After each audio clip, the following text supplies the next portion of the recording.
ओम शांती. आजची मुरली आहे 13/6/2025. बाबा सांगतात, माझ्या गोड मुलांनो, हे एक विशाल नाटक आहे आणि ह्या नाटकामध्ये तुम्ही प्रत्येक जण पार्टधारी आहात. हा पार्ट वठवण्यासाठी तुम्ही हे शरीररूपी ड्रेस धारण केलाय आणि पुन्हा हा शरीररूपी ड्रेस तुम्हाला उतरून आपापल्या घरी जायचं आहे. तुमच्या सर्वांचं राहण्याचं ठिकाण शांतीधाम परमधाम आहे. आता तुम्हाला परती प्रवास करायचा आहे. बाबा प्रश्न विचारतात, हा बेहदचा ड्रामा आहे आणि ह्या बेहद ड्राम्याला तुम्ही यथार्थ रीतीत जाणणारे, त्यांच्या मुखातून कोणते शब्द निघू शकत नाही.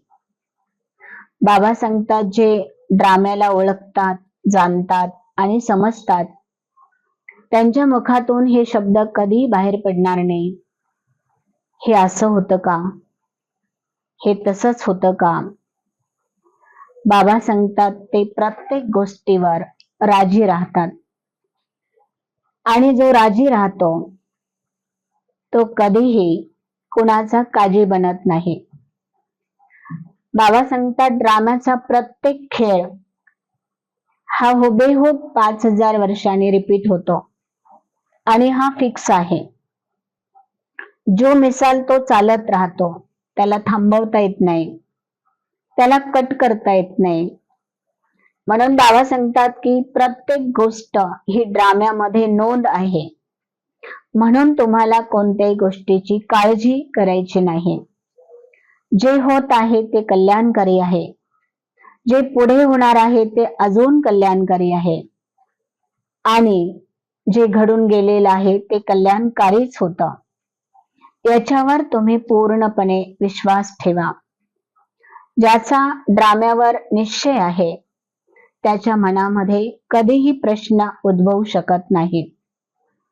बाबा म्हणतात, हे तुमचा लास्ट जन्म आहे. ह्या लास्ट जन्मामध्ये तुम्ही फास्ट जाण्याचा पुरुषार्थ करा आणि प्रत्येकाने असा विचार करा की मला सत्ययुगामध्ये जाऊन फक्त खुश व्हायचं नाही, तर मला तिथे जाऊन नंबर मिळवायचा आहे. सत्ययुगात जाण्याची खुशी नाही, परंतु सत्ययुगामध्ये राज्य भाग्य प्राप्त करून ती राजाई भोगण्याचा चान्स, आनंद मला प्राप्त होत आहे, याच्या खुशीमध्ये तुम्ही राहा. पुढे बाबा सांगतात की मुलं समजदार आहे.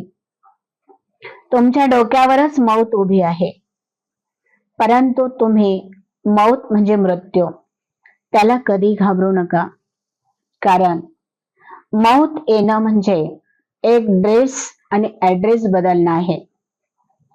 शरीररूपी ड्रेस बदलून दुसऱ्या स्थानावर जाणं, दुसऱ्या जन्माला जाणं म्हणजे ऍड्रेस बदलणं आहे. म्हणून इथे कोणत्याही प्रकारची चिंता किंवा भीती वाटण्याची आवश्यकता नाही. आता विशाल बुद्धी बनून राहा आणि आपल्या कर्मामधून विशाल कृती कशी होईल याच्याकडे तुमचं लक्ष द्या. बाबा सांगतात, सर्व खेळ तर दोनच शब्दात आहे, अल्फ आणि बे. आत्मा आणि परमात्मा, दुःख आणि सुख, तमप्रधान सतोप्रधान, रात्र आणि दिवस, पाप आणि पुण्य. सर्व सृष्टीचा खेळ ह्या दोन शब्दामध्ये आहे.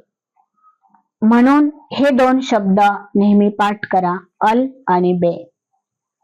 बाबा अशी नवीन नवीन युक्ती आपल्याला समजवतात, असा अभ्यास आपल्याला बाबा शिकवतात की या अभ्यासाच्या मार्फत आपल्याला विशाल अशी राजाई घेता येते. बाबा सांगतात, एवढी मोठी तुम्हाला राजाई मिळते की ती तुमच्याकडनं कोणीही हिसकावून घेऊ शकत नाही. बाबा सांगतात, याची तुम्हाला खुशी आणि नशा सुद्धा असला पाहिजे. एवढी खुशी असली पाहिजे की जसं खगिया मारते हैं. विजय माळेचा दाना बनायचा असेल तर जिवंत असताना पुराण्या दुनियाला, पुराण्या नात्यांना, पुराण्या संबंधांना विसरण्याचा पुरुषार्थ करा.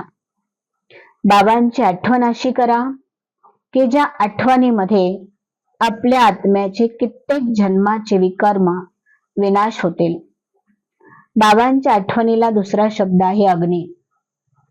अग्नीमध्ये कोणती वस्तू जाळल्यानंतर जशी स्वच्छ होते, तशी ह्या अग्नीमध्ये पाठीमागच्या जन्माचे राहिलेले जे विकर्म आहे ते नाश होतील आणि आत्मा सत्वप्रधान बनेल. आपली स्थिती, आपली अवस्था अशी पॉवरफुल बनवा की ज्या अवस्थेद्वारे शुभ कामनांना पूर्ण करणारे महादानी व्हाल. बाबा सांगतात की जे तुमच्या पाठीमागे येणारे आत्मे आहे, ते आत्मे थोड्या थोड्या गोष्टींवरच राजी होणार आहे. कारण बाबा सांगतात त्यांचा जो पार्ट आहे तो थोडाच असणार आहे. त्यांना कणादाणा जरी भेटला तरी ते त्याच्यावरती खुश राहणार आहे. अशा आत्म्यांना तुम्ही शुभ भावनेचं फळ द्या. एवढं लक्षात ठेवा की कोणती आत्मा ह्या प्राप्तीपासून वंचित राहिली नाही पाहिजे. त्याच्यासाठी तुम्ही असा पुरुषार्थ करा की त्या पुरुषार्थाने सर्व शक्ती तुमच्यामध्ये जमा होतील आणि आपली संपूर्ण अवस्था, पॉवरफुल अवस्था, महादानी अवस्था, त्या अवस्थेमध्ये तुम्ही स्थित राहिलात तर प्रत्येक आत्मा तुम्हाला सहयोग देईल. प्रत्येक आत्म्याकडनं तुम्हाला सहयोग मिळेल आणि महादानीचे कर्तव्य जे आहे त्या कर्तव्याला तुम्ही निश्चित पात्र बनाल. शुभ भावनेचा बटन जर ऑन केलं तर बाबा सांगतात जे तुमच्या समोर येतील ते मालामाल होतील, भरपूर होतील. त्यांच्या दिलाच्या इच्छा, मनाच्या इच्छा पूर्ण होतील. आणि असं बाबा सांगतात तुम्हाला इच्छा मात्र अविद्या सुद्धा बनायचं आहे.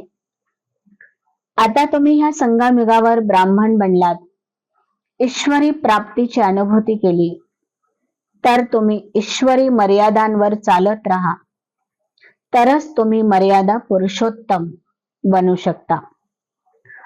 पुढे बाबा सांगतात की मुलांनो, सेवाची जी स्टेज आहे ती नेहमी तुम्हाला अनुभव होत राहील. सर्व आत्मे खूप काळाचे बाबांना आठवण करतात, आळवतात. तुम्ही आता अंतर्मुखतेच्या, रूहानियततेच्या गुफेमध्ये जाऊन तुमचं तपस्वी स्वरूप दाखवा. बेहदचा वैराग्य धारण करून सुरत आणि सिरत म्हणजे चेहरा आणि तुमची चालचलन याच्यामध्ये प्रॅक्टिकल तुम्ही उतरवा. तुमच्या चेहऱ्यावर एवढी खुशी पाहिजे की ती प्राप्ती तुमच्या चेहऱ्यावरती झळकली पाहिजे. हाच तुमच्या सेवेचा रिपोर्ट आहे, सबूत आहे. ओम शांती.